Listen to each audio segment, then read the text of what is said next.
José María Oquín, catedrático de Economía de la Universidad Pablo de Olavide. José María, muy buenos días. ¿Qué tal? Buenos días. Gracias por acompañarnos esta mañana. Es verdad que hoy no son los datos frescos los que han marcado la sesión de las últimas horas y la atención de los mercados, aunque el contexto no ha cambiado, es verdad. Ayer conocíamos esa ralentización en los datos de crecimiento en China, esa caída en la producción industrial en Estados Unidos a su nivel mayor caída en 7 meses por esos cuellos de botella, pero claro, es que el contexto sigue siendo el mismo en medio de las dudas sobre la estaflación y los precios. No sé cuál es su visión exactamente sobre a qué nos estamos enfrentando y qué espacio temporal cree que nos queda por delante. Bueno, yo creo que hablar de estagflación como tal, ¿no?, significaría que entramos en una situación de recesión con paro y con subida de precios. Yo creo que no estamos en eso.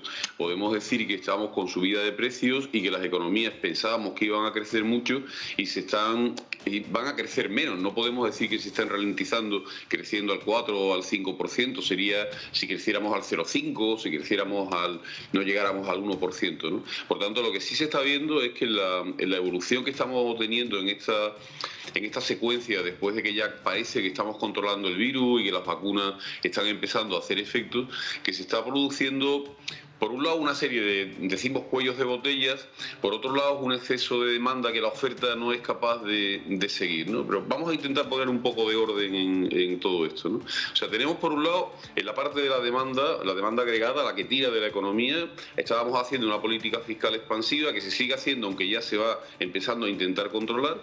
Una política monetaria que crea dinero, que da crédito, con lo cual la gente puede pedir un crédito para una casa o para un coche, o las empresas para invertir. Y después, en la parte de la demanda también, lo que teníamos era un retraso en el consumo. La gente, durante los meses o casi el año que hemos estado entre confinados, con limitaciones de consumo y restricciones, pues ha ahorrado mucho, ha acumulado capacidad de compra y ahora la está ejecutando, ¿no? Con lo cual el consumo está muy fuerte, es lo que está tirando de la demanda, ¿no? Entonces, la parte de la demanda, tres componentes fuertes. La inversión no termina de lanzarse, pero viendo que la demanda está fuerte, va a tener que ir poco a poco intentando recuperarse, ¿no? Entonces, la demanda va a estar fuerte, las exportaciones en algunos países pues se están manteniendo bastante bien, en otros hay algunas dudas, pero en principio el mundo se ha activado y va creciendo. En la parte de la oferta tenemos dos cuestiones importantes, ¿no? Por un lado, la subida de materias primas y la subida de la energía, ¿no? Que eso es lo que está impulsando principalmente la inflación, ¿no? ¿A qué se está debiendo, no?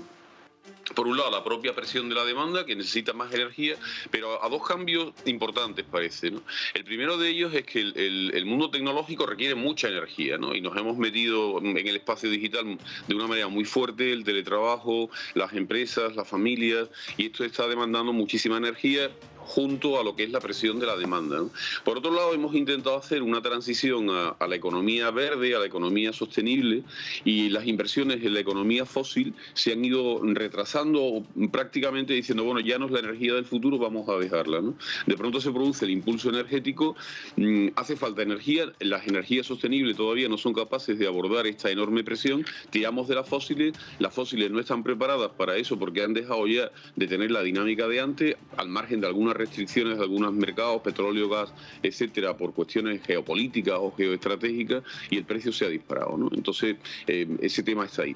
Y después también en la parte de la oferta hay otra cuestión importante, ¿no? Que es el problema de los suministros, ¿no? De los cuellos de botellas, ¿no? Que ahí también hay que analizar cosas. En primer lugar, hay toda una serie de regiones que tienen restricciones por COVID, es decir, que los barcos no se mueven bien, que tú no puedes llegar a traer y llevar mercancías como lo hacías antes y con esa facilidad, ¿no? Y esto está poniendo un punto ahí de tensión. Las medidas proteccionistas que también hemos empezado a implementar desde hace 2 años prácticamente hacia aquí, muchos países también están impidiendo que se produzca este comercio, ¿no? Como se hacía antes, ¿no? Y después la última característica, que quizás es también importante, ¿no? Hemos dejado de demandar tantos servicios y estamos demandando más bienes. Y los bienes hay que transportarlos, mientras que los servicios los podemos hacer por internet o los podemos hacer por una serie de mecanismos que no requieren ese transporte físico. Estamos demandando muchos bienes, como yo digo, de átomos, no tanto de bits, que necesitan ser trasladados en el tiempo y que es lo que está planteando problemas de suministro, bienes y también factores de producción, como esto del tema de semiconductores, etcétera. Entonces, todo esto junto es lo que tiene la situación esta tan compleja, ¿no?, en la que estamos. Yo creo que lo que hay que hacer es no perder demasiado los nervios, ¿no?, intentando ejecutar políticas de corto plazo que arreglen problemas que no son de corto plazo, porque los problemas de los suministros y los problemas de la oferta se suelen resolver en el medio plazo. Nos harán falta meses, casi un año, ¿no? Dentro de un año seguramente todo esto estará normalizado, ¿no? Y mientras tanto los precios van a seguir subiendo y vamos a tener tensiones, ¿no? Pero si actuamos muy rápidamente y decimos, no, voy a subir los tipos de interés y a reducir la cantidad de dinero para frenar la inflación no es tanto una presión de política monetaria, es una presión por la parte de la oferta también, ¿no? Entonces yo creo que esto es lo que debemos de entender, ¿no? Es un mundo que se nos ha complicado mucho, ¿no? Parecía que salíamos con mucha facilidad y no es así, ¿no? Y después el tema de China, que si queréis lo hablamos aparte, ¿no? Porque ese tiene otras claves muy interesantes, ¿no?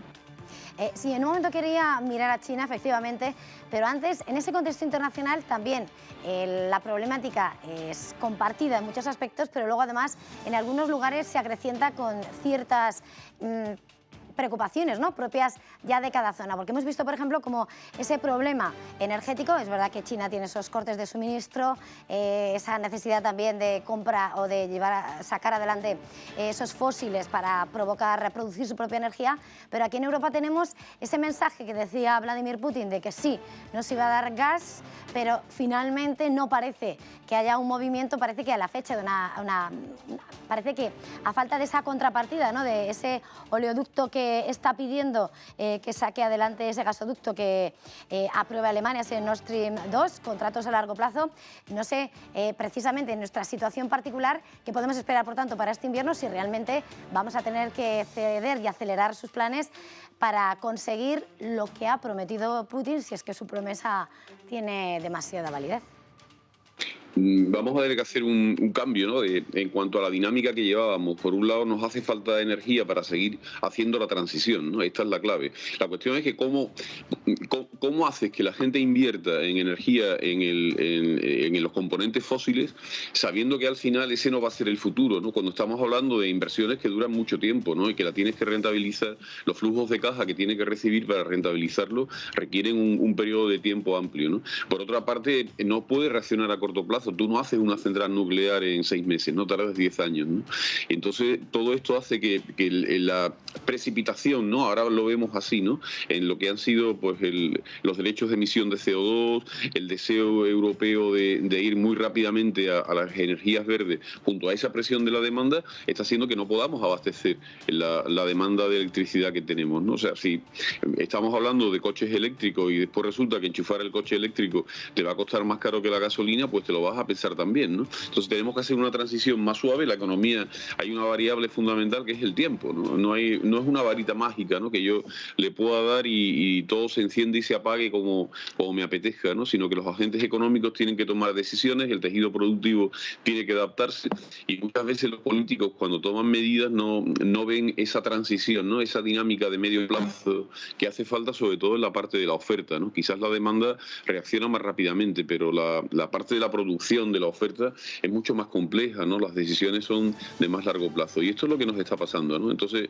yo creo que debemos de tomar decisiones para abastecer la demanda energética, que va a ser muy fuerte en los próximos años, y hacer la transición a una economía sostenible sabiendo las limitaciones que tiene, ¿no? Lo cual no significa que rompamos el camino hacia algo que parece evidente, ¿no?, sino que lo hagamos de una forma más suave y más planificada, ¿no?, que es lo que quizás nos esté fallando, al margen de que Rusia pues esté tomando una serie de posiciones a veces desestabilizadoras, como suele hacer con los boots en los temas de información, en las votaciones, en la energía y todo, porque es su manera de posicionarse, ¿no?, en el escenario global, ¿no?, desestabilizando, ¿no? Es un poco el modelo que está siguiendo desde hace unos años.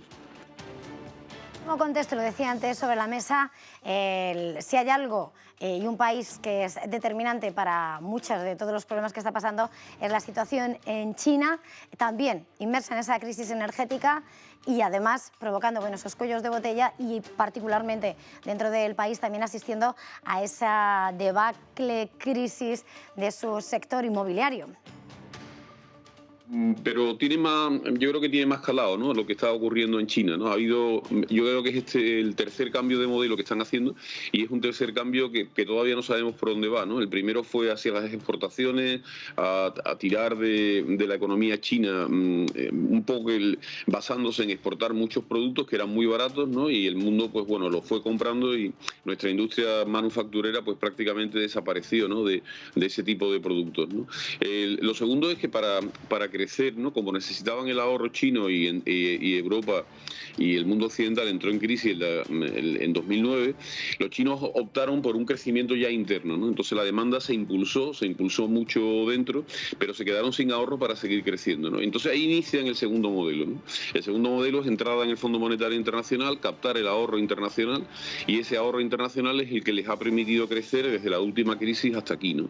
¿Qué es lo que ha ocurrido? Que ellos piensan que se le ha ido de las manos, porque el ahorro, no tienen una movilidad de capitales, ¿no? Ellos no podemos estar entrando y saliendo de China con capitales, invirtiendo en sus bolsas, o que los chinos puedan sacar eso fuera, ¿no? Pero las empresas que están posicionadas ya en la economía global y que cotizan en Wall Street sí lo hacen, ¿no?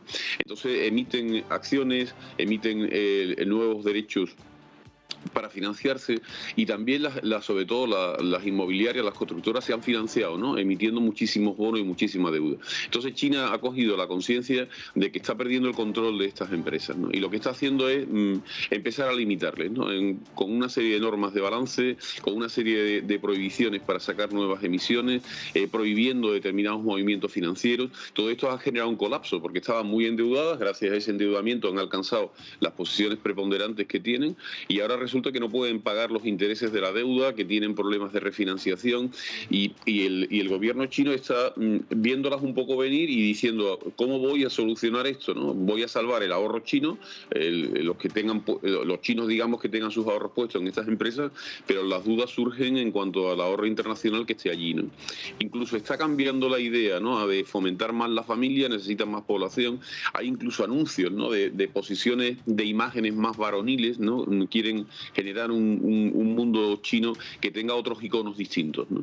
Entonces ahora están empezando esa tercera transición, ¿no?, una transición más a generar una actividad económica propia y un control otra vez, ¿no? Entonces hablan de esa prosperidad compartida, no para unos pocos, esos multimillonarios de los que siempre hablamos de China, con unas capacidades de consumo muy fuertes, sino que toda la población sea capaz de hacerlo, ¿no?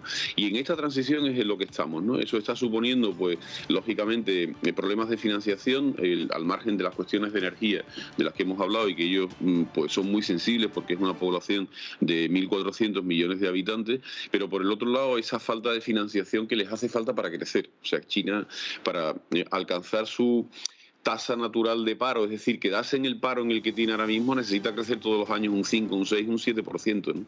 Y para eso hay que invertir mucho, y sobre todo con la dimensión que tienen ya los bienes de capitales de China. Yo creo que este es el entorno para visualizar lo que realmente está ocurriendo y la coyuntura en la que puede surgir, ¿no? Vamos a tener más problemas financieros con empresas relacionadas con China, porque el cambio de modelo es el que está intentando controlar la financiación de esas grandes empresas que hasta ahora lo han podido hacer en los mercados financieros internacionales, pero que el gobierno no está dispuesto a que se le descontrole de esa manera. De última hora estábamos conociendo el dato de cómo el precio del carbón en China ha batido todos los registros, hasta los $311 la tonelada, precisamente por ese repunte de la demanda con los primeros fríos. Mirando a casos particulares, ya para terminar, no nos podemos extender mucho, pero sí querría que nos acercásemos un poco, que en este contexto en el que además vemos de crisis energética al petróleo avanzar a los $85 el barril del Brent, que lo tenemos ahora, en un contexto en el que los presupuestos generales inician su andadura parlamentaria, las negociaciones, vemos unas previsiones con las que vamos a tener que enfrentar el próximo año, si salen adelante, que de hecho calcula incluso un petróleo en $60,4, y bueno, unas previsiones de crecimiento de ingresos y de gastos que son cuestionados por otras instituciones. No sé qué le parece, si se van a poder aplicar estos presupuestos o hasta qué punto van a poder ser creíbles o factibles. Aquí hay dos cuestiones, ¿no? Digamos, la imagen, ¿no? La ficción de lo que son los presupuestos y después cómo se cierran, ¿no? Porque a la hora de cerrar yo puedo dejar de hacer cosas y entonces los presupuestos los puedo ajustar, ¿no? Pero eso es a posteriori, ¿no? Cuando lo puedo hacer, ¿no? La ministra, que aquí en Andalucía era antes la consejera, solía hacer estos ajustes al final, ¿no? Y intentaba siempre que le cuadraran las cuentas en lo previsto, ¿no? Porque hacía el ajuste a posteriori, ¿no? Pero ahora mismo el problema que tenemos es un problema de la imagen de los presupuestos, ¿no? Entonces, son unos presupuestos que se tienen que presentar a Bruselas. No hay un acuerdo de pacto de estabilidad que nos limite en determinadas cuentas, pero sí tiene que ser coherente, ¿no? Y entonces, es un poco lo que hemos hecho, ¿no? La cifra que se han estado presentando es que vamos a unos presupuestos que gastan un poco menos que el año anterior, ¿no? Y porque los gastos de pandemia fueron muy fuertes, se mantienen unas partidas de gasto creciente, pero es que aquellos gastos eran muy, muy elevados, ¿no? Y eso, contando con que la economía crezca y que la inflación sea un poco alta, hace que el ratio del déficit sobre el PIB nominal, el PIB real multiplicado por los precios que van a subir, y también la deuda en términos de PIB nominal, pues se reduzca un poco, ¿no? Y plantee un escenario más o menos aceptable. Pero claro, esto siempre y cuando crezcamos el 7%, el 6,7%. Y esto es lo que parece que nos está diciendo todo el mundo, que no lo vamos a hacer. Que desde el ajuste del Instituto Nacional de Estadística, todo el mundo está empezando a ver España que va a crecer, pero que no va a crecer tanto y que no va a conseguir el nivel de PIB que tenía en 2019 hasta 2023 o 2024. Que es lo que desde un principio hemos venido comentando, por lo menos yo, ¿no? Yo no veía una salida tan rápida de la economía española después de esa caída, porque nosotros salimos muy lentamente, tenemos que cambiar mucho las cosas, nos cuesta mucho adaptarnos a los nuevos tiempos, tenemos una dinámica ahí que es un poco lenta, ¿no? Para tomar decisiones y para reactivarnos, ¿no? Y bueno, este es el escenario, ¿no? Si las tasas de crecimiento no se cumplen, los presupuestos no se van a cumplir, pero como ahora los vamos a presentar y todavía esto es una discusión, si se aprueban con esas cifras, después ya veremos cómo lo ajustamos con posterioridad, ¿no? Y ya ahí vendrá el ajuste, ¿no? Quizás el año 2022, que nos las prometíamos tan felices, ¿no? De Charleston años 20, de un fuerte crecimiento y tal, pues se está empezando a ver que sí, que va a crecer, pero que no va a ser de una tasa de crecimiento tan fuerte y vamos a seguir teniendo dificultades y problemas que son los que nos están surgiendo ahora, ¿no? Muchísimas gracias, José María Ockin, catedrático de Economía de la Universidad Pablo de Olavide. Gracias por acompañarnos esta mañana y hasta la próxima. Buenos días a todos.